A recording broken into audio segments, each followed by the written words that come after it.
Mais dans cette région frontalière, d'autres problématiques occupent le terrain.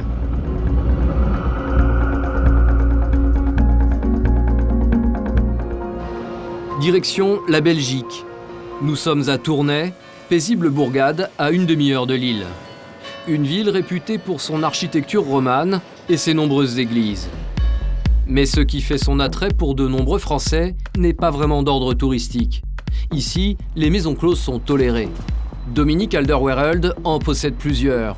Ce Belge est plus connu du grand public sous le pseudo de Dodo la Saumure. Depuis plus de 40 ans, cet homme vit de la prostitution, un métier qu'il affectionne tout particulièrement.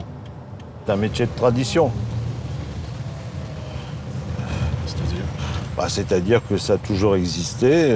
Et bon, moi, par un hasard de la vie, j'ai connu pas mal de tenanciers de bars. Et puis j'avais la vocation, je pense que c'est génétique. Quand même plus agréable que de faire des pompes funèbres ou d'être gardien de prison. Il y a 5 ans, personne ne connaissait ce personnage. C'est à l'occasion du procès de l'affaire dite du Carlton que le monde entier a découvert cet homme, tenancier de maisons closes. Profitant d'une législation assez confuse, il pratique un métier à la frontière de la légalité.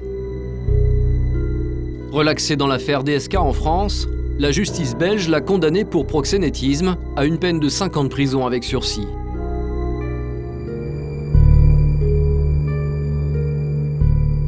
Les poursuites qui ont été faites contre moi en Belgique et en France, c'est, j'allais dire, particulier, tout à fait arbitraire me concernant.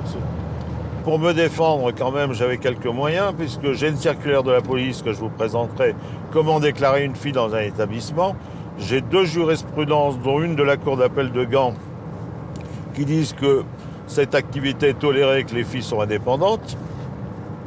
Il y a, au point de vue droit administratif, il y a beaucoup de communes où je dois payer une taxe parce que j'ai embauché des filles. Bon, mes établissements n'ont jamais été fermés, même une minute. Hein. Des établissements, Dominique Alderweireld en possède 9. Ils sont tous situés le long de la frontière franco-belge pour satisfaire les nombreux clients français. Le 7 sur 7, au nom évocateur, est l'un de ceux-là. C'est un bar vitrine, type de maison close très présent en Belgique. Les prostituées y travaillent, mais vivent également sur place. Bonjour, ça va? Et vous, ça va? Comme un vieux. Des conditions de vie souvent difficiles, mais qui ne semblent pas choquer Dominique Alderweireld. Régulièrement, ils passent leur rendre visite. Si les filles elles veulent venir, tu les invites? Mademoiselle, ça va? C'est aussi l'occasion pour lui de récupérer une partie des recettes du club. C'est ainsi qu'il gagne sa vie.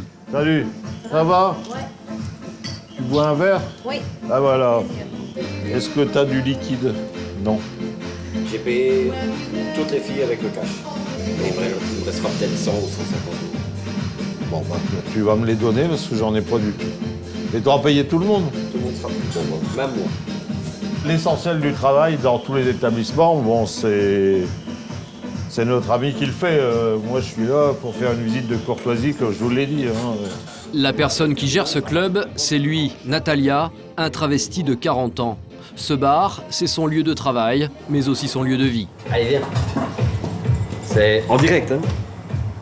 Le bordel de Natalia. Viens. Ça, c'est une petite chambre spéciale pour les gens qui aiment bien être pas loin du bar. Il y a des clients qui aiment ça, qui veulent faire l'amour avec une fille.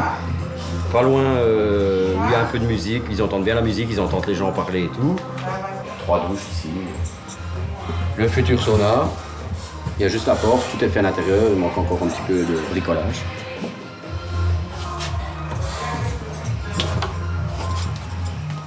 Une des chambres. Donc c'est des endroits où vous vivez en fait? C'est un endroit où elle passe beaucoup de temps, forcément, où elle dort et où elle reçoit ses clients. Ça c'est juste la chambre, évidemment on a une douche en commun qui sont nettoyées tous les jours. Vous vivez tout ensemble? On vit en communauté. Ça se passe bien.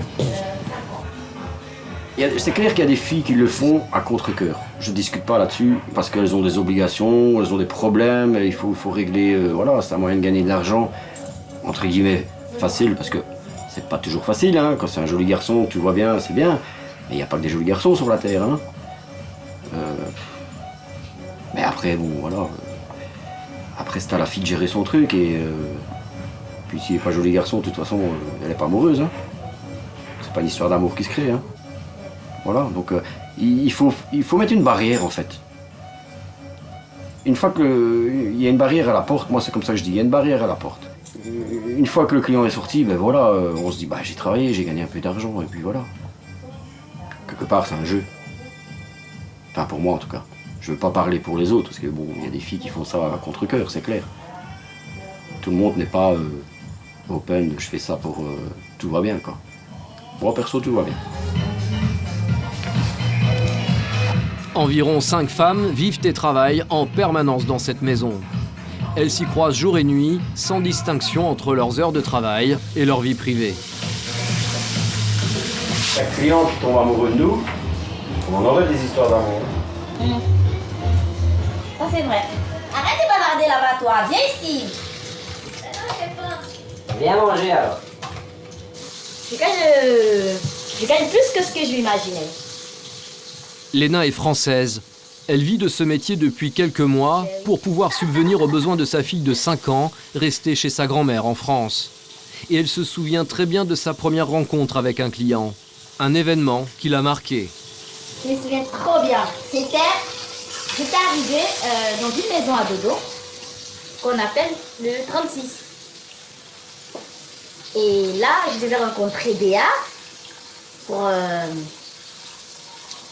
Moi, je pensais parler avec, voir si ça m'intéressait ou pas. Et j'arrive, elle me dit, je commence à travailler. Et il y a eu un premier client, j'étais en jeans et t-shirt. Et le client est entré, il a dit elle. Moi, je ne savais pas quoi faire, je ne savais pas où était le champ, je ne savais pas le préservatif, je ne savais rien du tout. Elle dit, bon, vas-y. Qu'est-ce que tu as ressenti? J'ai pleuré, hein, c'est normal. Je ne connais pas quelqu'un. Une première fois, tu couches avec.